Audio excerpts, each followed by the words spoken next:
कहानी को पूरा समझने के लिए कहानी के पहले भाग को ज़रूर देखें। उसका लिंक मैं आपको डिस्क्रिप्शन बॉक्स में दे दूँगी और साथ में कमेंट बॉक्स में पिन भी कर दूँगी, तो आप वहां से भी जाकर देख सकते हैं। सुबह की हल्की धूप कमरे की खिड़कियों से छनकर अंदर आ रही थी। घड़ी में 7 बज रहे थे और स्टडी रूम की लाइट अब भी जल रही थी। पूरी रात की मेहनत के बाद आर्यमन ने आखिरकार लैपटॉप बंद किया। उसकी आंखों में थकान थी, लेकिन दिल में एक संतोष। रूहानी का प्रोजेक्ट अब लगभग तैयार था। वो धीरे से उठा, कमरे का दरवाज़ा खोला और अपने बेडरूम की तरफ चला गया।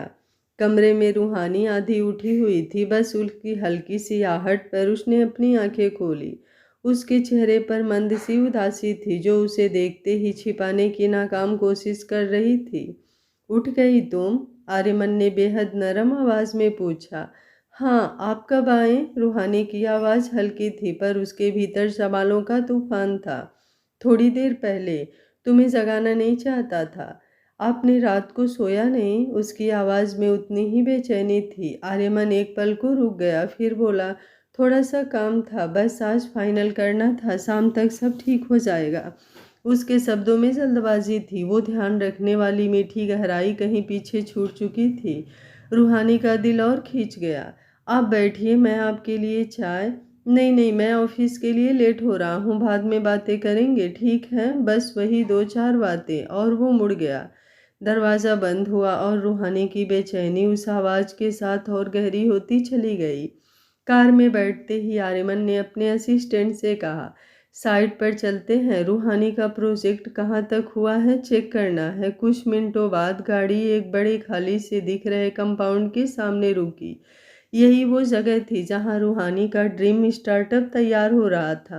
अंदर मशीनें चल रही थी, लोग काम में लगे थे और हर ईंट में एक नया सपना बस रहा था। आर्यमन ने अंदर कदम रखते ही धीमे से मुस्कुराया।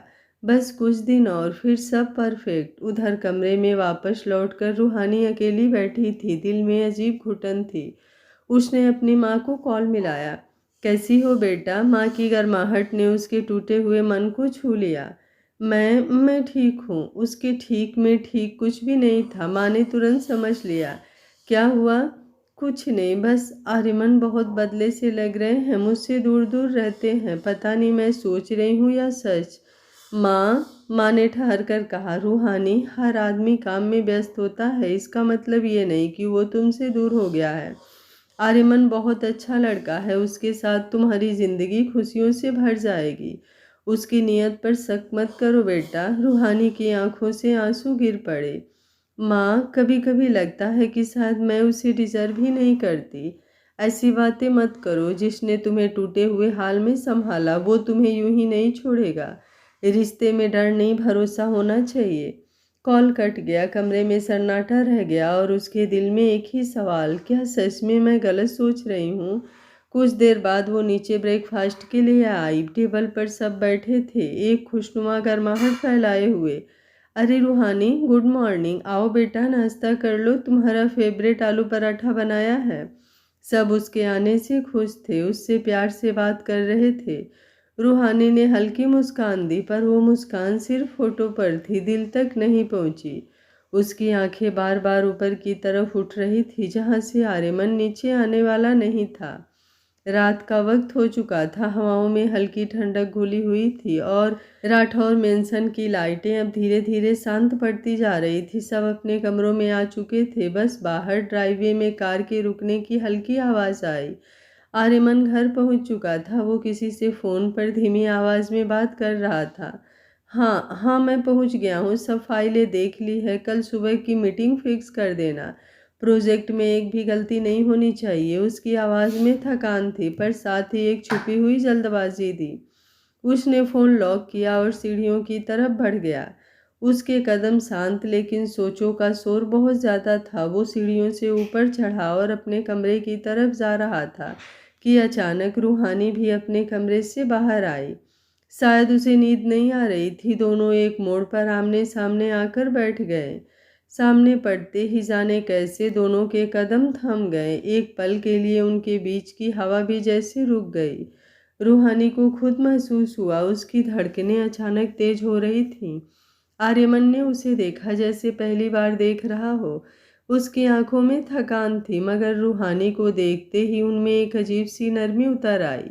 दोनों कुछ कह नहीं पाए, बस एक दूसरे को देखते रह गए। उस पल ने जैसे कमरे की सारी खामोशी अपनी गिरफ्त में ले ली थी।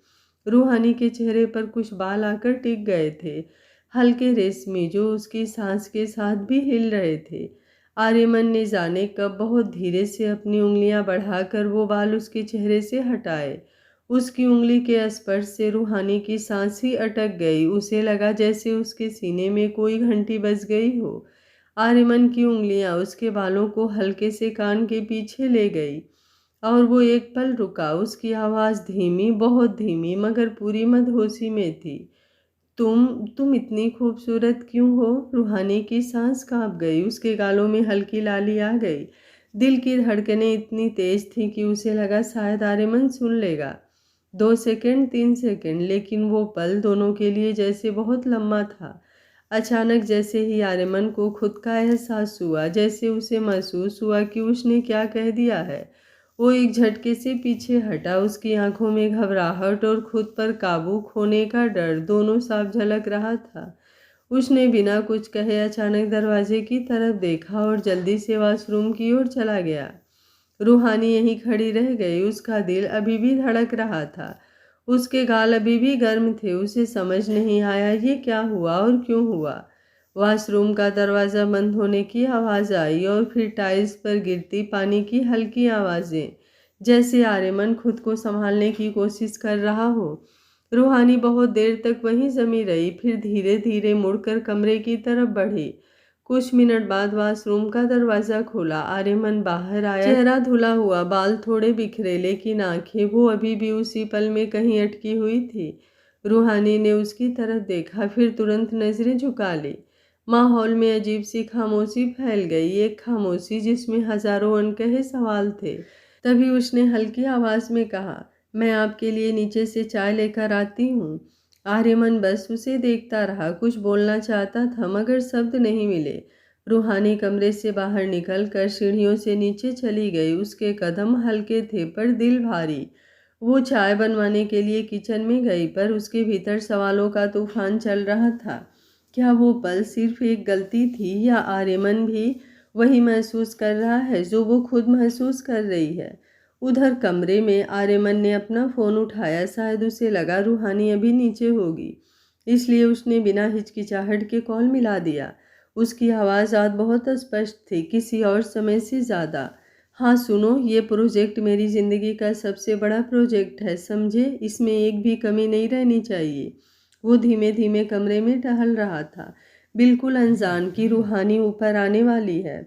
मुझे कल तक ये प्रोजेक्ट पूरा चाहिए, क्योंकि मुझे अपनी जान को सरप्राइज़ देना है। उसके इस वाक्य ने जैसे हवाओं को रोक दिया। ठीक उसी समय रूहानी ऊपर आ रही थी, हाथ में चाय का ट्रे। उसने कमरे के पास पहुंचते ही उसकी आवाज़ को साफ साफ सुन लिया था। उसके कदम वहीं थम गए। उसने सुना, अपनी जान को सरप्राइज़ देना है। ट्रे उसके हाथों में हल्का सा कांप गया, उसकी सांसें एक पल को रुक गई। उसके दिल में पिछले कुछ दिनों की सारी गलतफहमियां अचानक एक झटके से बढ़ गई। अपनी जान, वो कौन है? कौन है वो जिसके लिए ये प्रोजेक्ट है? किसे देने वाला है ये सरप्राइज? क्या क्या ये किसी और को प्यार करते हैं? चाय की ट्रे उसके हाथों में हिल गई और कपों में चाय की सतह हल्की कंपन के साथ ऊपर नीचे होने लगी। उसका दिल धड़क रहा था, लेकिन इस बार किसी रोमांस से नहीं, किसी डर से, किसी ऐसी सच्चाई के अंदेशे से जिसे सुनने की हिम्मत वो नहीं जुटा पा रही थी।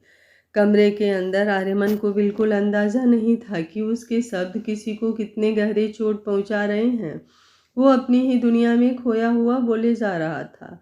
हाँ, कल तक सब सेट होना चाहिए, मुझे देर नहीं करनी है, ये बात सिर्फ तुम्हें पता होनी चाहिए, किसी और को नहीं।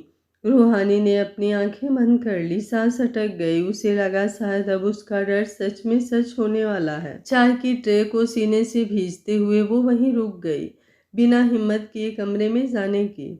उसे महसूस हुआ उसके पैरों के नीचे से जैसे जमीन खिसक गई हो। जैसे ही रूहानी मुड़ी और जाने लगी, तभी कमरे के अंदर से आर्यमन की नज़र उसके ऊपर पड़ी। वो एक पल को चौंक गया। वहाँ खड़ी रूहानी उसकी आवाज़ सुन चुकी है, यह वो उसकी आंखों की नमी देखकर ही समझ गया। उसने तुरंत फोन काट दिया और उसकी तरफ कदम बढ़ाते हुए बोला, रूहानी अंदर आओ, वहाँ क्यों खड़ी हो? उसकी आवाज़ में चिंता थी, लेकिन रूहानी ने जल्दी से अपनी आंखें पोंछ ली और मुस्कुराने का नाकाम सा प्रयास करती हुई बोली, कुछ नहीं, आंखों में कुछ पड़ गया था शायद। आर्यमन एक कदम और आगे बढ़ा, जैसे उसे पकड़कर पूछना चाहता हो कि सच क्या है, मगर रूहानी ने हल्का सा सिर झुकाया और कहा, मैं चलती हूँ, और बिना उसकी आंखों में दोबारा देखे वहाँ से चली गई। कमरे में वापस लौटकर वो बिस्तर पर बैठी, पर नींद आंखों से कोसों दूर थी।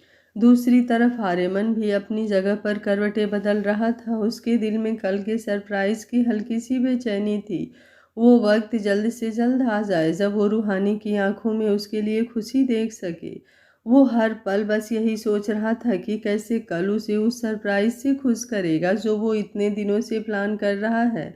मगर वहीं रूहानी की आंखों में एक अलग ही बेचैनी थी, दर्द, डर और गलतफहमी का मिला जुला तूफान। उसे अब साफ लगने लगा था कि शायद आर्यमन किसी और को चाहता है। किसे? शायद वही जिसके लिए वो प्रोजेक्ट था, वही जान जिसके लिए आर्यमन कल सरप्राइज तैयार कर रहा है। उसकी आंखें फिर भर आई। उसने खुद को कई बार समझाने की कोशिश की, तुम्हें फर्क क्यों पड़ रहा है रूहानी? तुम तो खुद उससे अलग होना चाहती थी, है ना? फिर दर्द क्यों हो रहा है? क्यों उसके हर शब्द का असर तुम पर इतना गहरा हो रहा है? लेकिन जितना वो खुद को समझाती, दिल में दर्द उतना ही गहरा उतरता चला गया। अगर वो किसी और से प्यार करता है तो मुझे खुशी होनी चाहिए ना। आखिर मैं ही तो उससे दूर जाना चाहती थी, पर उसका दिल कह रहा था नहीं, तुम झूठ बोल रही हो खुद से। तुम्हें फर्क पड़ने लगा है बहुत ज़्यादा। इसी उलझन से लड़ते लड़ते कब उसकी आंख लग गई उसे खुद भी पता नहीं चला। सुबह जब उसकी नींद खुली वो घबरा कर बैठ गई। उसने पूरे कमरे में नज़र दौड़ाई, लेकिन आर्यमन कहीं नहीं था। उसका दिल एक पल को डूब गया। वो ऑफिस चले गए। उसके भीतर कुछ टूटने जैसी आवाज़ आई। उसकी आंखों में रात वाली नमी फिर से लौट आई। उसे लगा उसके सारे डर अब यकीन में बदल रहे हैं। वो एकदम चुपचाप उठी, अलमारी से दरवाज़ा खोला और अपने कपड़े निकालने लगी। भारी सांसों के साथ उसने धीरे धीरे सामान पैक करना शुरू किया। अब और नहीं, मैं यहाँ नहीं रहूँगी, उसने खुद से कहा। वो किसी और को चाहता है तो मैं उसके रास्ते में क्यों रहूँ? तभी उसका फ़ोन बजा, आर्यमन का कॉल। उसका दिल फिर एक बार अजीब सा काँप गया। उसने कॉल रिसीव किया। जी? आर्यमन की आवाज़ बहुत शांत, बहुत सधी हुई थी। रूहानी, जल्दी से तैयार हो जाओ, ड्राइवर तुम्हें लेने आएगा, तुम्हें कहीं लेकर जाना है। रूहानी चौंक गई। कहाँ? बस तैयार रहना। और हाँ, उसकी आवाज़ थोड़ी और नरम हो गई, अलमारी के ऊपर वाले कंपार्टमेंट में जो रखा है वही पहन लेना। कॉल कट गया। रूहानी ने थोड़ा झिझकते हुए अलमारी का ऊपरा हिस्सा खोला और अगले ही पल उसकी सांसें रुक गई। वहाँ खूबसूरती से रखा एक आउटफिट, ऐसा जो रूहानी ने कभी नहीं पहना था। उसके साथ मैचिंग ज्वेलरी, एक खूबसूरत जोड़ी सैंडल और ऊपर एक छोटा सा कार्ड बिना किसी नाम के। पर साफ था कि ये सब आर्यमन ने ही रखा होगा। वो टुकुर टुकुर इन सबको देखती रह गई। जब वो किसी और से प्यार करते हैं तो मेरे लिए ये सब क्यों किया? उसके दिल में एक एक पल को खुद ही जवाब दिया, क्योंकि वो तुम्हें कभी चोट नहीं पहुंचाना चाहता। यह शायद इससे भी ज़्यादा कुछ है। पर अगले ही पल उसने खुद को रोका। नहीं, वो किसी और के लिए प्लान कर रहे हैं, वही प्रोजेक्ट, वही सरप्राइज। फिर भी उसके हाथ धीरे धीरे आउटफिट पर चले गए। उसकी आंखों में अनजानी लड़खड़ाहट थी। वो सोच रही थी, मैं बस जाऊंगी, बस समझ लूंगी कि आखिर वो चाहते क्या हैं। और वो तैयार होने लगी, बहुत धीरे, बहुत सोचते हुए। कुछ देर बाद ड्राइवर उसे लेकर एक बड़े से इवेंट हॉल में पहुंचा। गाड़ी रुकी तो बाहर हल्की हल्की सजावट की रोशनी चमक रही थी। रूहानी जैसे ही अंदर आई, उसके कदम अपने आप ठहर गए। हॉल खूबसूरत लाइटों से सजा हुआ था, फूलों से महक रहा था। हर तरफ एक गर्माहट थी। और फिर आर्यमन, वो हॉल के बीचों बीच खड़ा था, ब्लैक सूट में, बेहद शांत और बेहद हैंडसम। जैसे ही उसने रूहानी को देखा, एक मुस्कान उसके चेहरे पर आई। वो मुस्कान जिसे रूहानी ने पहले कभी इतने साफ दिल से नहीं देखा था। उसके मम्मी पापा, दादाजी और घर के बाकी लोग भी वहाँ मौजूद थे। रूहानी हैरान थी, उसकी सांसें अटक गई, उसे लगा शायद वो सपना देख रही है। तभी आर्यमन धीरे धीरे उसकी तरफ आया, उसके सामने घुटनों के बल बैठ गया और पूरे दिल से बोला, हैप्पी बर्थडे रूहानी। एक पल और फिर उसकी आंखों में पानी भर आया, वो संभाल ही नहीं पाई, उसकी आंखों से आंसू खुद ब खुद गिरने लगे। वो जैसे जड़ हो गई, उसे कुछ समझ नहीं आया, कुछ शब्द नहीं मिले। आर्यमन की आंखों में आज सिर्फ सच्चाई थी, सिर्फ प्यार, सिर्फ वही एहसास जो वो इतने दिनों से दबाए बैठा था। और अब रूहानी के आंसुओं ने वो सब कह दिया जो उसके दिल में था। इस सरप्राइज ने उसके सारे डर, सारी गलतफहमियां एक ही पल में मिटा दी। वो बस उसे देखती रह गई, जैसे दुनिया वहीं थम गई हो। आर्यमन अब भी घुटनों पर था, हाथ में वही छोटी सी ब्लू बॉक्स और आंखों में एक सच्ची चमक। रूहानी की आंखें अभी भी नम थी, लेकिन उनमें पहली बार एक अनकही चमक थी, जिसे खुद उसने भी शायद आज से पहले महसूस नहीं किया था। जैसे ही भीड़ का हल्का सा शोर थमा, आर्यमन धीरे से खड़ा हुआ और बहुत गहरी, बहुत सच्ची आवाज में बोला, रूहानी, ये सिर्फ बर्थडे सरप्राइज नहीं है, ये तुम्हारा सपना है। वो सपना जो तुमने एक दिन मुझे बहुत हल्के में, बहुत मासूमियत से बताया था। तुम कहती थी कि तुम्हें लगता है कि तुम्हें कभी अपनी पहचान नहीं मिलेगी, अपना कुछ बनाने का मौका नहीं मिलेगा। उसने एक छोटा सा फोल्डर आगे बढ़ाया। आज वो मौका शुरू हो गया है, ये पूरा स्टार्टअप तुम्हारा है, तुमने जो चाहा, जो सोचा, मैं बस उसे आकार दे रहा हूँ, लेकिन पूरा करना, इसे आसमान तक ले जाना, ये जिम्मेदारी सिर्फ तुम्हारी है रूहानी। जैसे ही उसने ये शब्द कहे, रूहानी की सांसें रुक गई। वो कुछ पल उसे देखती रह गई, जैसे उसकी सारी गलत फहमियाँ अभी उसी वक्त पिघल रही हो। उसकी आंखों में आंसू फिर भर आए, लेकिन इस बार वो दर्द के नहीं थे, वो कृतज्ञता, भरोसे और प्यार के थे। अचानक वो आगे बढ़ी और बिना कुछ सोचे खुद को आर्यमन के सीने से लगकर रो पड़ी। आर्यमन पहले तो बिल्कुल जड़ हो गया, जैसे उसे भरोसा ही नहीं हुआ कि रूहानी उसके सीने से यूं लिपट जाएगी। उसकी उंगलियां एक पल को हवा में ठहर गई, फिर धीरे धीरे, बहुत सावधानी से उसने भी अपनी बाहें उसके चारों ओर लपेट ली। उसकी पकड़ मजबूत थी, लेकिन बहुत कोमल, जैसे किसी की दुनिया टूटने के बाद फिर से सुरक्षित जगह मिली हो। सब लोग इस दृश्य को देखकर मुस्कुरा रहे थे। कुछ देर बाद दोनों आशीर्वाद लेने आगे बढ़े। परिवार की आंखों में खुशी थी, जैसे अब उनकी बहू, बेटी सच में उनके घर का धड़कता हिस्सा बन रही थी। रिबन काटते हुए सभी ने ताली बजाई, फ्लैश चमके और उसी पल आर्यमन ने सबकी तरफ देखा। मैं एक बात कहना चाहता हूँ। सब चुप हो गए। मैं रूहानी को आज उसके बर्थडे पर थोड़ा अपने साथ लेकर जाना चाहता हूँ। मैं चाहता हूँ कि ये दिन सिर्फ उसका हो। क्या मैं उसे लेकर जा सकता हूँ? परिवार मुस्कुराया। जाओ बेटा, थोड़ा क्यों, पूरा लेकर जाओ, उसके पापा ने कहा। आज उसकी रात है। आर्यमन ने रूहानी का हाथ हल्के से पकड़कर उसे हॉल से बाहर ले गया। गाड़ी में बैठते ही रूहानी की धड़कन तेज हो गई। अजीब सी गर्मी, अजीब सी शांति और एक अजीब सा खिंचाव जो पूरी रात उसकी सांसों में बसा रहा। गाड़ी एक भव्य होटल के सामने रुकी, ऊंचा, चमकदार, और उसी पर लगे बोर्ड पर लिखा था, Rathore crown, a property bye Aryaman Rathore. रूहानी आश्चर्य से डूब गई। ये होटल उसका ही था। लिफ्ट सीधे टेरिस पर खुली। जैसे ही रूहानी बाहर आई, उसकी सांसें थम गई। चारों तरफ नरम सुनहरी लाइट्स, हल्की हवा में सफ़ेद ड्रेप्स, लाल सफ़ेद गुलाब की पंखुड़ियाँ पूरे फर्श पर बिखरी हुई। गोल टेबल पर दो कुर्सियाँ, बीच में कैंडल, चारों तरफ छोटी छोटी टिमटिमाती लाइटें, और आसमान में फैला हुआ पूरा शहर मानो सिर्फ उनके लिए जगमगा रहा हो। रूहानी के कदम वहीं ठहर गए, उसके होठ कांपे। आर्यमन, ये सब? आर्यमन ने पीछे से उसके करीब आते हुए धीरे से कहा, सब तुम्हारे लिए, सिर्फ तुम्हारे लिए। उसके शब्दों की गूंज रूहानी की रीढ़ में एक हल्की कपकपी की तरह उतरी। दोनों ने डिनर किया, धीमी हंसी, हल्की बातों और उस खामोशी के साथ जो सिर्फ दो दिलों के बीच होती है। डिनर के बाद हवा थोड़ी ठंडी हो गई। आर्यमन ने उसकी तरफ देखा, उसकी आंखों में झिझक थी। वो जैसे किसी बात की इजाज़त मांगने से पहले खुद को हिम्मत दे रहा था।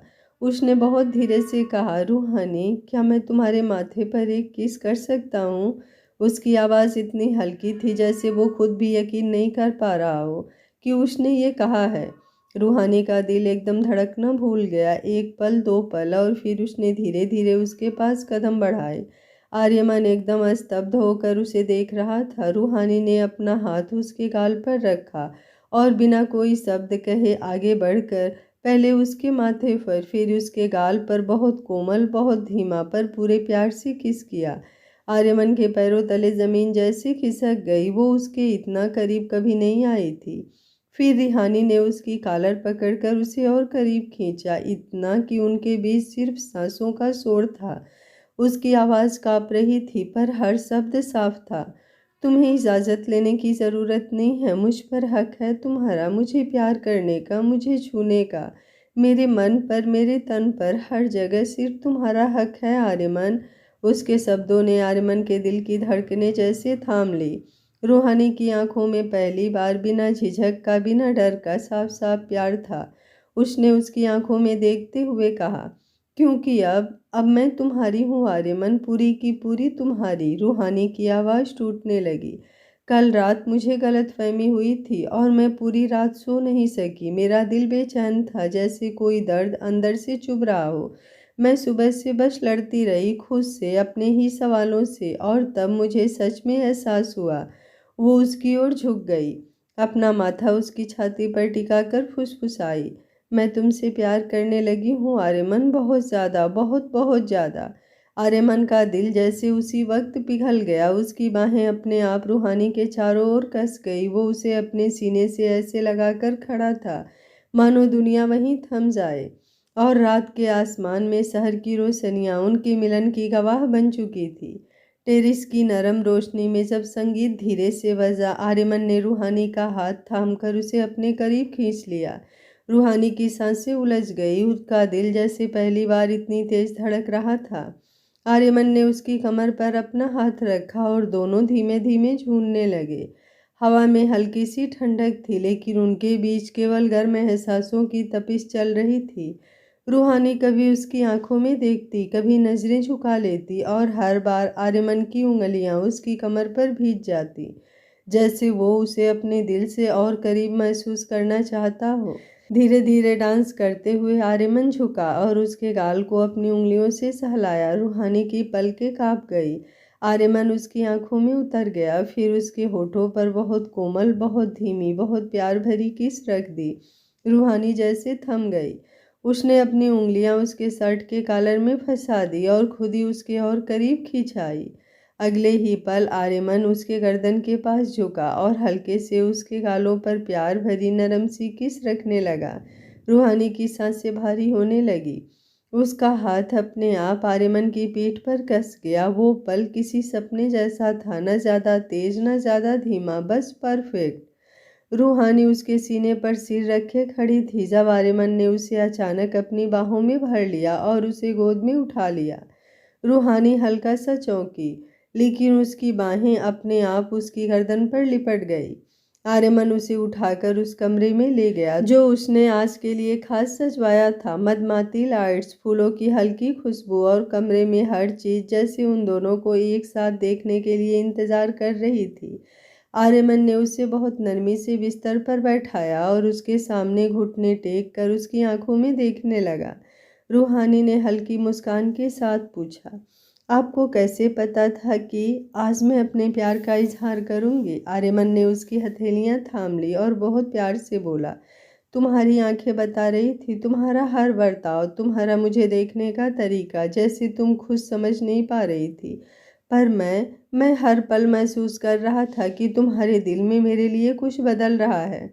रूहानी की आंखें नम हो गई। उसने खुद आगे बढ़कर आर्यमन के चेहरे को अपने हाथों में थाम लिया और उसकी आंखों, उसके माथे और फिर बहुत प्यार से उसके लबों पर एक सौम्य किस रख दी।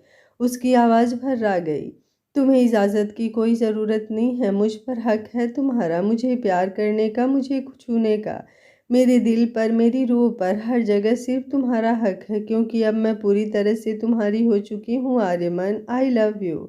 रूहानी की बातों ने जैसे आर्यमन के भीतर कुछ तोड़ दिया। वो उसकी आंखों में देख रहा था, वो आंखें जो पल पल उसके लिए पिघल रही थी, जिनमें डर भी था, मोहब्बत भी, और एक अजीब सी लगन भी। आर्यमन ने धीरे से उसके चेहरे को अपने हाथों में लिया, उसके गालों पर अंगूठा फेरते हुए फुसफुसाया, तुम्हें अंदेशा भी नहीं है रूहानी, तुमने अभी अभी मुझे मेरी पूरी दुनिया दे दी है। उसकी आवाज़ भारी थी, भरी हुई, जैसे लंबे समय से दबा हुआ प्यार आखिर सांस लेने के लिए बाहर निकल आया हो। रूहानी की सांसें तेज हो गई, वो उसके और करीब खिसक आई, जैसे उसके सीने की गर्माहट में अपनी सारी उलझनें छोड़ देना चाहती हो। आर्यमन ने उसके माथे को चूमा, धीरे, लंबा, बहुत प्यार से। रूहानी की आंखें बंद हो गई, उसकी उंगलियां आर्यमन की बैग पर कसने लगी, जैसे वो उस पल को कहीं खोने नहीं देना चाहती। आर्यमन उसे बेहद धीमी आवाज़ में कहा, तुम्हारे पास रहकर लगता है कि मैं सुरक्षित हूँ, जैसे मैं किसी की हूँ, सिर्फ तुम्हारी। उसकी आवाज़ कांप रही थी। आर्यमन झुककर उसके लबों पर अपनी सांसें टिका गया। तुम मेरी हो, उसने फुसफुसाकर कहा, पूरी पूरी तरह से। और आज पहली बार तुमने खुद कहा है, इसलिए आज की रात मेरे लिए किसी चमत्कार से कम नहीं। रूहानी की आंखें नम हो गई, उसने अपना माथा उसके सीने से लगा लिया, उसकी दबी हुई धड़कनें सुनते सुनते खुद को उसके और करीब महसूस करने लगी। आर्यमन ने उसकी ठुड्डी को हल्के से ऊपर उठाया और उसकी आंखों में उतरकर उसके लबों को चूम लिया, धीरे, गहराई से, जैसे वो उसके हर दर्द को अपने भीतर खींच लेना चाहता हो। रूहानी उस पल में खो गई, उसके हाथ आर्यमन की गर्दन पर कस गए और उसने भी उसी मोहब्बत से उसकी किस का जवाब दिया, जैसे बरसों से उसका दिल इसी इकरार का इंतज़ार कर रहा था। वो किस न ज़्यादा तेज थी न ज़्यादा धीमा, बस इतना गहरा कि दोनों की सांसें एक दूसरे में उलझ जाएं। आर्यमन ने जब उससे दूरी बनाई तो उसने उसकी नाक को हल्के से छुआ और मुस्कुराया। तुम्हें पता है, आज तुमने मुझे फिर से जीना सिखा दिया है, रूहानी ने उसके सीने पर हाथ रखकर कहा, और तुम्हारे पास आकर मैंने खुद को पहली बार पूरा महसूस किया है। अगले ही पल आर्यमन ने उसे अपनी बाहों में उठा लिया। रूहानी हल्का सा शर्माकर उसकी गर्दन में चेहरा छिपा गई, उसके बाल आर्यमन के गालों को छू रहे थे और इसकी खुशबू पूरे कमरे में फैली हुई थी। मैं तुम्हें थामे रहना चाहता हूँ हमेशा, आर्यमन ने धीमे से कहा। रूहानी ने उसके गर्दन पर अपनी उंगलियां फेरते हुए फुसफुसाया, और मैं चाहती हूँ कि तुम मुझे कभी छोड़ो मत। कमरे में हल्की रोशनी थी, फूलों की खुशबू थी। आर्यमन ने उसके लबों को लॉक कर दिया और धीरे धीरे उसकी गर्दन पर, और फिर आज दो दिल जो पहली बार बिना किसी डर, बिना किसी दूरी के एक दूसरे के इतने पास आ गए थे कि उनके बीच कोई जगह ही नहीं बची थी। और उस रात रूहानी और आर्यमन ने एक दूसरे की भावनाओं को, एक दूसरे के दिलों को पूरी तरह से समझ लिया, इज्जत, कोमलता और बेहद गहरी मोहब्बत के साथ। आज दो दिल एक हुए थे, एक अनजाना सा रिश्ता एक बन चुका था, जिसका आर्यमन को बेसब्री से इंतज़ार था। आज उसका इंतज़ार पूरा हुआ। ये छोटी सी प्यारी सी कहानी आप लोगों को कैसी लगी, कमेंट बॉक्स में अपनी राय ज़रूर दीजिएगा। कहानी अच्छी लग रही हो तो वीडियो को लाइक, शेयर एंड चैनल को सब्सक्राइब कर लीजिएगा। Thank you for watching. मिलते हैं कहानी के अगले भाग में, तब तक स्वस्थ रहिए, मस्त रहिए, अपना ख्याल रखते रहिए।